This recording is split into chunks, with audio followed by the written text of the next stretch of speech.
Hello, everyone. Welcome to the Friday noon mini concert here at Chapin Jazz Studio. Thanks so much for joining us today. We got a really fun thing coming at us today in a brand new thing that we're trying, a live interview in the middle of the whole concert. And so, welcome. And if you'd like to leave a comment for Mr. Bill, he's helping me out on the keyboard here. And he will not get squashed in this concert, so don't worry about him. If this is your first time, welcome. And if you're coming back, thanks so much for joining us again. We have an especially fun concert today with Dave Ness as our guest artist. I'm so thankful that Dave was willing to join me in this little venture and attempts at kind of keeping in touch with everyone as well as to collaborate with someone. And so we've had a fun little time going back and forth with files the last couple of weeks. First today, you're going to hear a really fun jazz tune titled "Out of Nowhere." Then we're going to do a Zoom interview and share that with you. And finally, we're going to play one of the tunes from my Jazz on the Wing album in the works, titled "Northern Jacana." So first up is "Out of Nowhere." And that is what you're going to hear today. Kind of began with a backing track that I created in my Apple Logic software. I sent it to Dave, and Dave laid down the head, and he also played a couple of solos, and then he did some comping on that, and he sent it back to me, and I pulled it into my software. And so you'll hear me play live, except for the first two measures. I pre-recorded those to help me get into the tune. So without further ado, I think we're ready to share our first tune for you. So let me get my software ready here. And here we're going to share with you "Out of Nowhere."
All right. Hey, everybody. I'm just gonna look over here, Dave, and see if we got any comments. Yeah. So we've got some people online. Hello, Abby. Thanks for joining us today. Yeah, two cameras, Ron. We added a little camera. I thought it'd be nice to get a little view of the fingers while I'm playing, so that you actually know that I'm playing. Hey, Bradford, my son is online. He's my consultant on everything streaming and audio. So grateful to him. Hey, Frankie, nice to see you. Gene Chapin from France. Hey, Gene, so fantastic. Voyageur with the cello. Yes, Gene and I go way back doing camping trips, and we were voyageurs together. Oh my goodness, we've got a bunch of people on today. So thanks so much, everyone, for joining us. Well, I'm delighted to introduce to you all and talk a little bit today with Dave Ness, who is joining us. And you heard on that last cut that we just did. Man, Dave, you killed it. You swinging your butt off. I'm surprised you can even sit now. All right, thank you so much. Thanks for having me, Bill. It's Oh, been a pleasure. yeah, it was really fun to play behind you. Dave and I have never actually played together. Dave has played for me when I've not been able to play at the lake house, and we've known each other for a while, and so we've kind of played together now. So Yeah. yeah, cool. How did you find this process that we went through to stitch this together, Dave? What was it like for you? Well, it was fun in some ways because it gave me something to do and still play music. So I appreciated that. But yeah, the technology aspect of it is frustrating. Um, so um, in fact, right when things started, my internet went out. So I was rebooting my internet right at the beginning of this. Oh my. Uh, Well, I saw you disappear on a screen as I started playing, and of course I couldn't do anything about it. So we're very lucky that you were able to come back alive. so I'm back. That's fantastic. Good. So you're teaching online now, and so Yep. what are some of the frustrations and joys of that these days? Well, the same thing. Probably the internet. Um, a lot of my students and myself don't always have reliable internet, so it goes in and out, and you just have to deal with it. The seconds or um, and I really do miss the personal personal relation, being there, being able to just demonstrate something right in front of them. It's much harder over a video screen. But we're making do. Well, there's that lag that happens when you say something and you have to leave time for the student to hear you, and then vice versa too. Yes. Yeah. So, uh, Dave, you have one thing I wanted to talk about today was your original recordings. In my poking around, it looks like you have three recordings online and available for sale, three CDs. And are those all original tunes? Yep. Every single tune on all three of those albums were written by me. Um, yeah. Except one, Kurt Barker, our percussionist. That must be very satisfying to. Um, but other than that, it's all tunes by me, and yeah, they're available on my website. Which is on the screen in front of people here. I've got this Dave's website as well as his email address. So,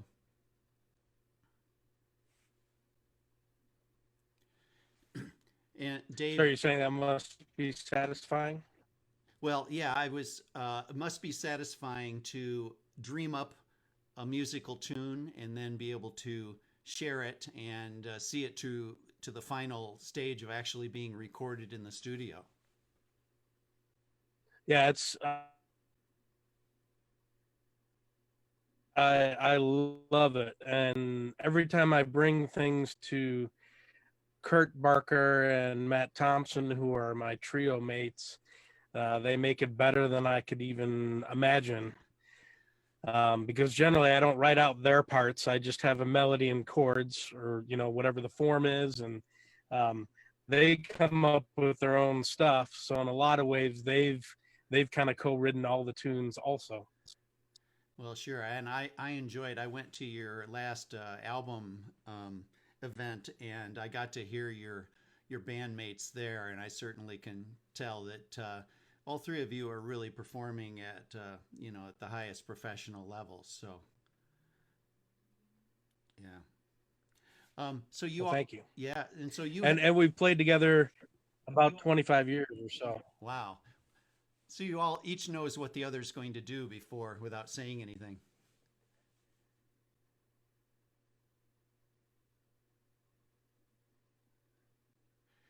Yep. Yeah.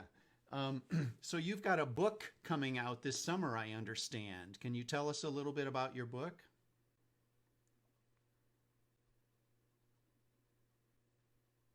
So my book is a method book basically for jazz starting in jazz ensembles in middle school or high school, and also for the band directors that then also have to deal with those students, because often band directors have not been trained on how to deal with a guitarist, and guitarists generally often don't even read music, so they haven't even had the same experience as all the other band members. Yeah, and I've experienced this on the piano side, that sometimes band directors, they have so much to worry about. Okay, what do I do with the piano player? So, what's one tip that you have that you could share for a band director or even a parent who wants to coach their son or daughter on the guitar? First thing is buy my book. and and that'll be available this summer. It's hopefully coming out in July. Yes.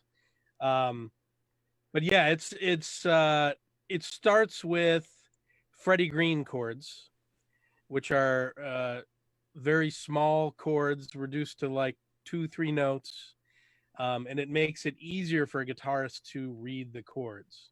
So that's actually where I would suggest people starting, is with Freddie Green chords, who was the guitarist with the Count Basie Orchestra.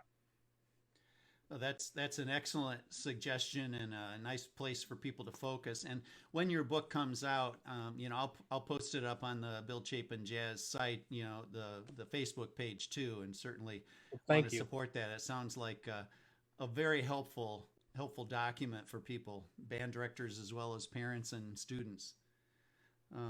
Well, I think we're going to move into our last tune today, but I wanted to let people know that you're going to hear Dave on both guitar and cavaquinho.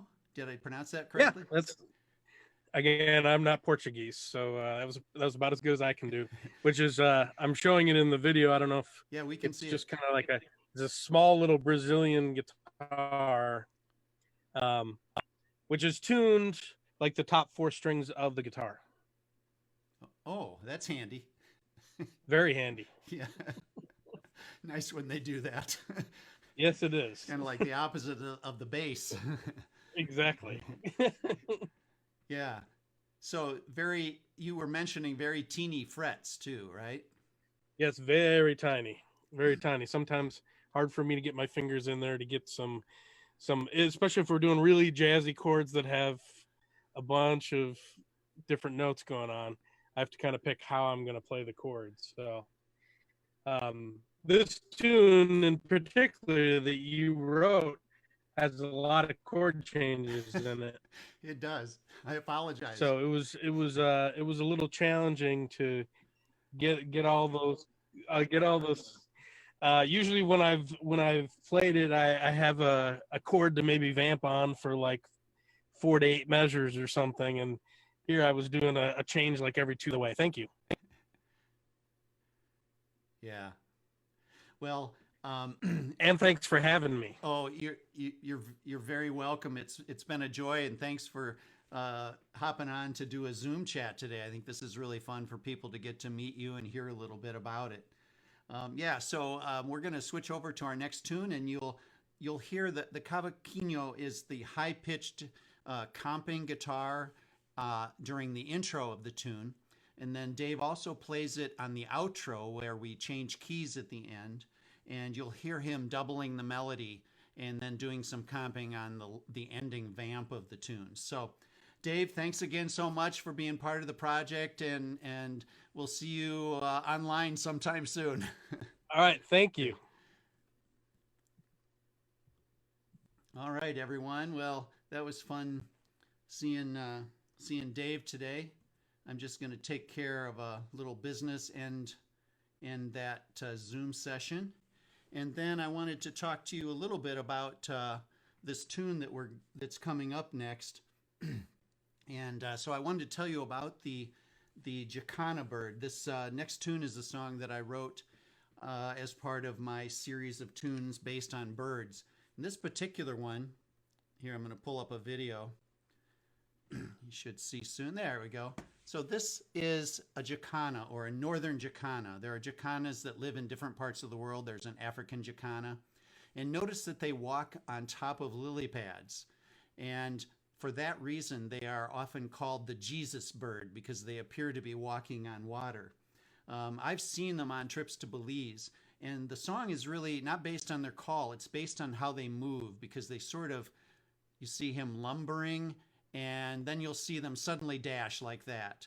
And so when you listen to the melody of the tune, I think you'll hear that lumbering aspect of the melody and then the dashing part of the melody. And then they fly. I think somewhere in the video here you'll see them fly. They walk, they scurry, and then they flutter. Oh, there he goes. He flutters away. And of course, their colors are beautiful with that yellow part on their forehead. It's just gorgeous. So this is the Northern Jacana, and for this, just like the other tune, I sent a backing track to Dave, and he recorded melody and some improv, and also the cavaquinho that you heard, and then I'm on keyboard. So we're gonna go to that now, and I'll be up with the tune in just a second.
Woo!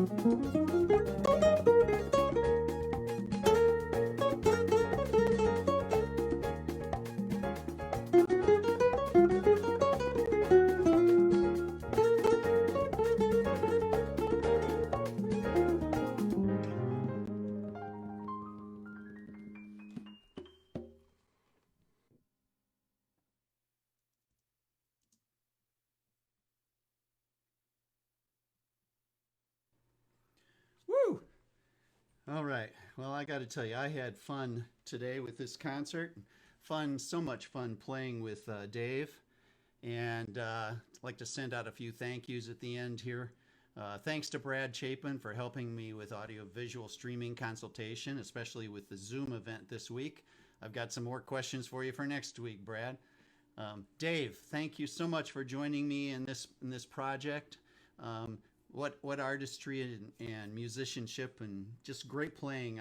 It was a joy to interact with you with these tracks this time. Thank you all for joining me today. I'll be back in 2 weeks, and for that concert on June 5th at noon on Friday, Joe Ott will be on tenor sax. He's going to join me on one of the other Bird tunes titled House Wren, which is a funk tune. We're going to have fun with that. And then we're doing another tune that Joe has selected. And so we've got that in the works. And then on June 19th, Chris Wren is going to join me for another Bird tune, the Loon tune. And he's going to play his shakuhachi flute on that one, as well as tenor sax. And then we've got a beautiful ballad picked out for that day as well. So again, thank you all, and hope to see you back in 2 weeks. Take care, everyone. Be safe.